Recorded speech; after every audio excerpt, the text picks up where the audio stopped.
আজ আমরা চলে এসেছি বেলুর মঠ। বেলুর মঠ হলো বাঙালি একটা অত্যন্ত প্রিয় ভ্রমণের জায়গা। বেলুর মঠের আজকের এই ভিডিওতে থাকছে আপনারা কিভাবে এখানে আসবেন, বেলুর মঠে এসে আপনারা কিভাবে প্রসাদ খেতে পারবেন, প্রসাদের কুপন মূল্য কত, আর এছাড়াও থাকছে খুঁটিনাটি সমস্ত তথ্য। তো আশা করছি আপনাদের ভিডিওটা হেল্পফুল হবে। ভিডিওটা স্কিপ না করে ওয়াচ করতে থাকুন। ভালো লাগলে অবশ্যই লাইক কমেন্ট শেয়ার, চ্যানেলটাকে সাবস্ক্রাইব করে পাশে থাকবেন। নমস্কার বন্ধুরা, আমি মুনমুন আর আমার চ্যানেল ওয়ান্ডার ট্যুরিস্ট ডেস্টিনেশনে আপনাদের সকলকে অনেক অনেক স্বাগত। আমি এখন দাঁড়িয়ে আছি সব থেকে বড় রামকৃষ্ণ মিশন মানে বেলুর মঠ, যেটি হাওড়া জেলায় অবস্থিত। আর প্রথমেই ভিডিও শুরুতে আপনাদের সঙ্গে শেয়ার করব আপনারা এখানে কিভাবে আসবেন। বেলুর মঠে পৌঁছানোর জন্য দুই রকমের রাস্তা আছে, স্থলপথ আর জলপথ। তো আমি চলে যাচ্ছি স্থলপথ দিয়ে, মানে মেট্রো ধরে। আমি রবীন্দ্র সরোবর মেট্রো স্টেশন থেকে চলে যাব দক্ষিণেশ্বরের মেট্রো স্টেশন থেকে, ওখান থেকে কিন্তু অটো ধরে পৌঁছে যাব আমি বেলুর মঠ। এছাড়া আপনারা যদি জলপথে যেতে চান তাহলে কিন্তু আপনারা শিয়ালদা স্টেশন থেকে পৌঁছে যাবেন দক্ষিণেশ্বর, আর দক্ষিণেশ্বরের ফেরিঘাট থেকে পৌঁছে যাবেন বেলুর মঠ। সমস্ত ডিটেলসে ভিডিও আসতে থাকবে। যারা এখনও চ্যানেলটা সাবস্ক্রাইব করেনি তাড়াতাড়ি চ্যানেলটা সাবস্ক্রাইব করে পাশে থাকবেন।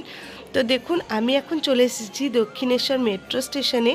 আর দক্ষিণেশ্বরের মেট্রো স্টেশনটা খুব সুন্দরভাবে সাজানো। যেহেতু পাশাপাশি দুটো দর্শনীয় স্থান আছে, সেহেতু কিন্তু প্রতিদিনই এখানে ভিড় হয়ে থাকে। তার মধ্যে মঙ্গল শনিবার বেশি ভিড় হয়ে থাকে, এছাড়াও অন্যান্য দিনও ভিড় হয়ে থাকে। আপনারা যদি একই দিনে বেলুর মঠ আর দক্ষিণেশ্বর ঘুরতে চান তো অবশ্যই সকাল সকাল আসবেন। আরও একবার মেট্রো স্টেশনটা আপনাদের সঙ্গে শেয়ার করি। দেখুন কত সুন্দরভাবে সাজানো, আমার খুব ভালো লাগলো। ঝা চকচকে খুব সুন্দরভাবে সাজানো।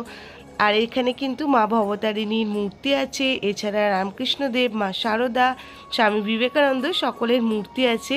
দেখেই মনটা খুব আনন্দিত হয়ে গেল। তো চলুন আমাদের যাত্রাটা এবার শুরু করি। দক্ষিণেশ্বর মেট্রো স্টেশন থেকে বেরিয়ে আসার পরেই এখান থেকে কিন্তু আমরা অটো ধরে নিয়েছি। আমরা যেহেতু 4 জন ছিলাম তো অটো ধরে নিয়েছি, আর আজকে আমরা এইভাবেই যাচ্ছি বেলুর মঠ। ফাইনালি আমরা বেলুর মঠ পৌঁছে গেছি। আর অটোতে বেলুর মঠ আসতে টাইম নেওয়া হলো মাত্র 15 থেকে 20 মিনিট। এটা হলো বেলুর মঠের প্রবেশদ্বার।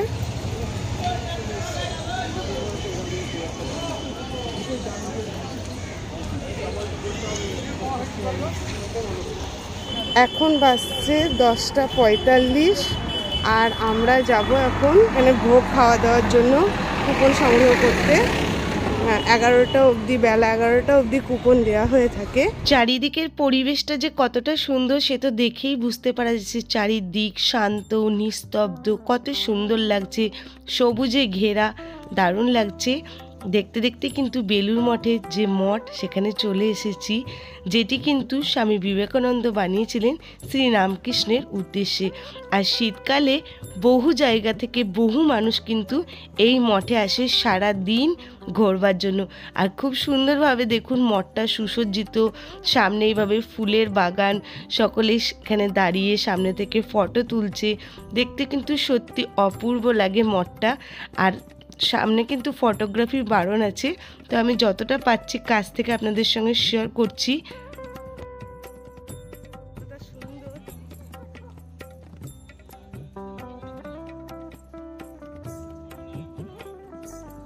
প্রথমে এখানে এসে যেটা চোখে পড়লো সেটা হলো মানুষের লম্বা লাইন ভোগ প্রসাদ গ্রহণের উদ্দেশ্যে। 11:15 থেকে 12:15 পর্যন্ত এখানে মানুষকে এন্ট্রি দেওয়া হবে ভোগ প্রসাদ গ্রহণের উদ্দেশ্যে। তো চলো প্রথমে আমরা চলে যাই। ভোগ প্রসাদের যে কুপনটা কাটতে হবে, তো সেখানে এত বড় লাইন কিন্তু অলরেডি পড়ে গেছে। আর বিভিন্ন জায়গার মানুষ এসেছে যারা এখানে এসে ফটোগ্রাফি করছে। প্রথমে কুপনটা কেটে নিই, তারপরে বেলুর মঠের চারিদিকটা শেয়ার করতে থাকবো। এটা হলো খাবারের কুপন অফিস। 11টার মধ্যে তোমাদেরকে এখানে অবশ্যই আসতে হবে। দেখো সবাই এখানে কুপন কাটছে।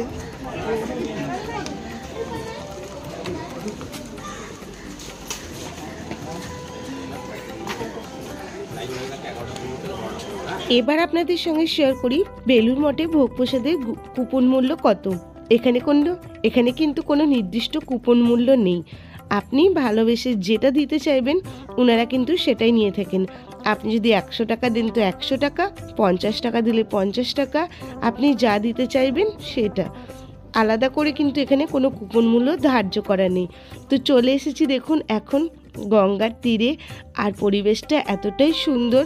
এখানে আরও একটা জিনিস আপনাদেরকে বলে রাখি, ভোগ প্রসাদ গ্রহণ করার পর কিন্তু আপনারা মঠে আর প্রবেশ করতে পারবেন না। তো যতটা পারবেন আগেই ঘুরে নেবেন মঠটা। আর দেখুন এখানে সকলে স্নান করছে, এছাড়া জল নিয়ে যাচ্ছে। আর এই যে দেখুন পাশেই কিন্তু একটা ঘর বানানো হয়েছে অস্থায়ী রূপে, কাপড় জামা চেঞ্জ করার উদ্দেশ্যে যারা এখানে স্নান করছেন।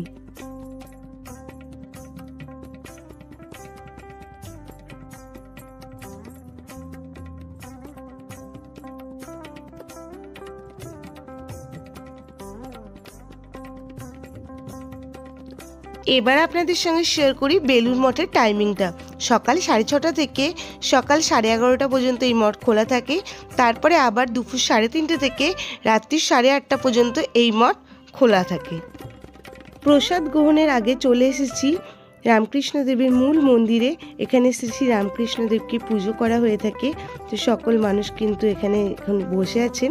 এই মন্দিরটাও সকাল 11টা পর্যন্ত খোলা থাকে। দূরে দেখুন একটা লঞ্চ আসছে, যেটা কিন্তু দক্ষিণেশ্বর থেকে আসছে। আমাদের যেহেতু আসতে অনেকটা টাইম লেগে গিয়েছিল, সেই জন্য আমরা তাড়াতাড়ি করে অটোতে করে চলে এসেছিলাম, নাহলে এখানে ভোগ প্রসাদের কুপনটা পাওয়া যাবে না। এই জন্যই বললাম যদি আপনারা সকাল সকাল এখানে আসেন তাহলে কিন্তু এগুলো সব কিছুই খুব ভালোভাবে করতে পারবেন। আর গঙ্গার চারিপাশটা এত সুন্দর, এত মনোরম, দেখেই কত সুন্দর লাগছে, সবুজ ঘাস, খুব ভালো লাগছে। এখানে কিন্তু আপনারা জুতো জমা দিয়েও কিন্তু ঘুরতে পারেন, কিন্তু প্রসাদ গ্রহণের ক্ষেত্রে আমি বলবো সেটা না করাই ভালো। অনেক বড় লাইন অলরেডি পড়ে গেছে।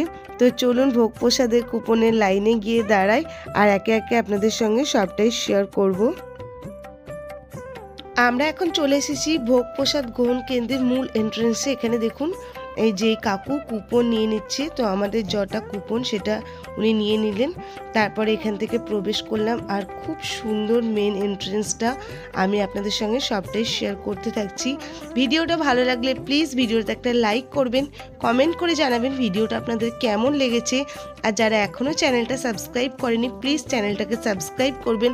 আপনাদের একটা লাইক, একটা সাবস্ক্রিপশন কিন্তু আমাদেরকে অনেক অনেক আশা জায়গায় আরও নতুন নতুন ভালো ভিডিও বানানোর জন্য। তো এন্ট্রেন্সে প্রবেশ করার পরে পরে দেখুন এখানে হাত ধোয়ার জন্য পরপর কিন্তু প্রচুর কল লাগানো রয়েছে। আর এই যে দেখুন মেন এন্ট্রেন্স, যেটা দিয়ে আমরা প্রসাদ কুপনের হলে যাব।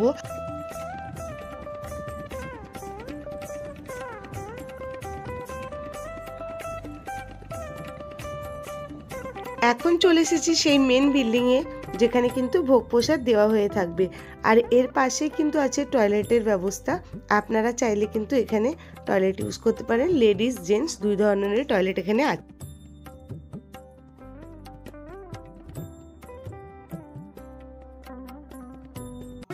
মা শারদা ভবনের এই এন্ট্রেন্সটা দিয়ে আমরা প্রবেশ করছি।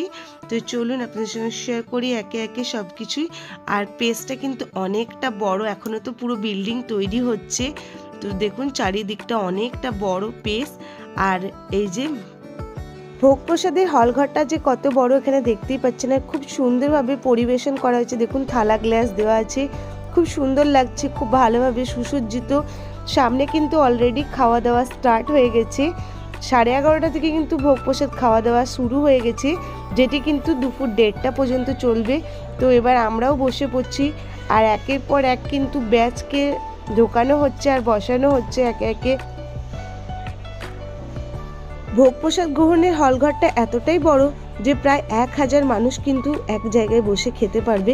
এখানে দেখতেই পাচ্ছেন একে একে মানুষ ঢোকানো হচ্ছে আর তাদেরকে বসানো হচ্ছে।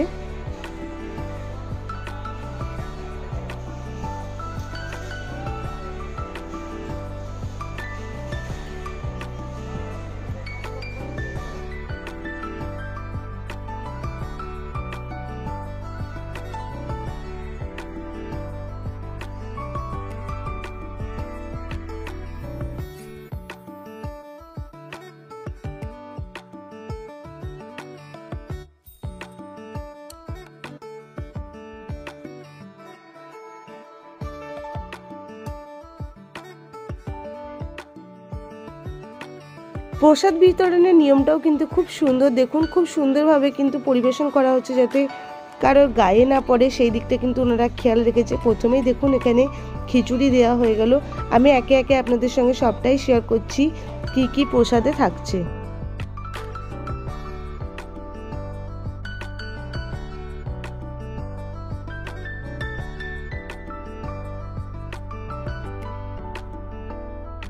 তারপরে কিন্তু দিয়ে দেওয়া হলো আলুর দম। কোনোদিন আলুর দম দেওয়া হয়, কোনোদিন পাঁচমেশালি তরকারি দেওয়া হয়। তো এটি কিন্তু অল্টারনেটিভ ডেটে দেওয়া হয়ে থাকে। আর দেখুন সব মানুষই কিন্তু খুব তৃপ্তি সহকারে খাচ্ছে আর সবাই খুব আনন্দও করছে।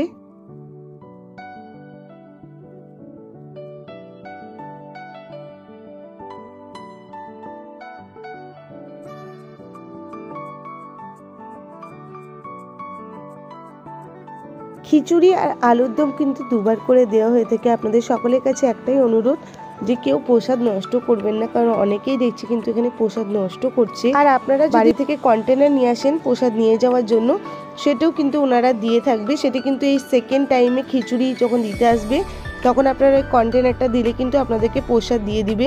তারপরে এখানে এসেছে চাটনি, এটা একটা পেঁপের চাটনি ছিল, এই যে দেখুন। তো খিচুড়ি দিয়ে কিন্তু চাটনি খেতে সবসময় ভালো লাগে, আর ভোগ প্রসাদ কিন্তু সব সময় খুব ভালো। তারপরে কিন্তু চলে এসেছে পায়েস। তো লাস্ট এই যে পায়েস দেওয়া হচ্ছে ভোগ প্রসাদে, আর পায়েসটা কিন্তু খেতে খুব ভালো ছিল। অল ওভারই কিন্তু সব জিনিসই খেতে খুব ভালো ছিল।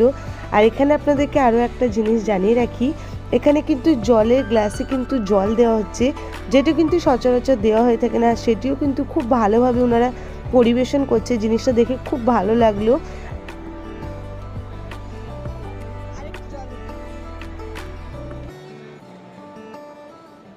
খাওয়া শেষ হওয়ার সঙ্গে সঙ্গে দেখুন ওনারা কত তাড়াতাড়ি কিন্তু এখান থেকে থালা বাসন এখান থেকে পরিষ্কার করতে লেগেছে। এছাড়াও কিন্তু যেখানে আমরা খাওয়া দাওয়া করছিলাম সেখানে কিন্তু গরম জল দিয়ে মোছা হচ্ছে। তো হাইজিনটাও কিন্তু ওনারা পুরো মেনটেন করছে, যেটা কিন্তু সত্যিই খুব ভালো আর খুব পরিষ্কার পরিচ্ছন্ন, যেরকম প্রথমেই বললাম আপনাদেরকে। আর উল্টো দিকে কিন্তু সমস্ত মানুষ আবার এসে দাঁড়িয়ে গেছে ভোগ প্রসাদ গ্রহণের জন্য।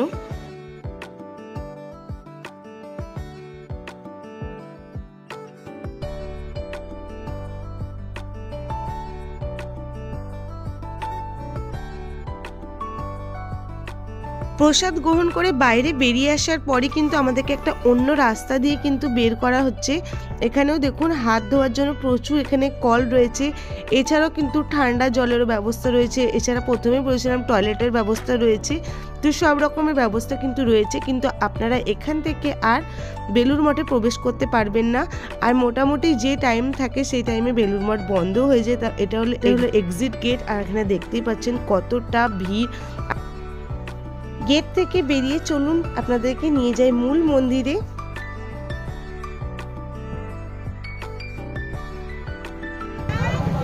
আজকের ভিডিওটা কেমন লাগলো তোমরা অবশ্যই জানিও। ভালো লাগলে লাইক করো, কমেন্ট করো, ভিডিওটাকে অনেক অনেক করে শেয়ার করে দিও।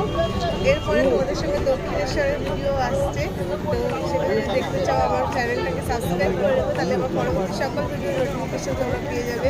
আশা করছি আজকের ভিডিওটা তোমাদের ভালো লেগেছে। তো আজকের মতো ভিডিওটা এখানেই শেষ করছি, দেখা হবে নেক্সট ভিডিও। সকলে ভালো থাকবে, সুস্থ থাকবে, টাটা।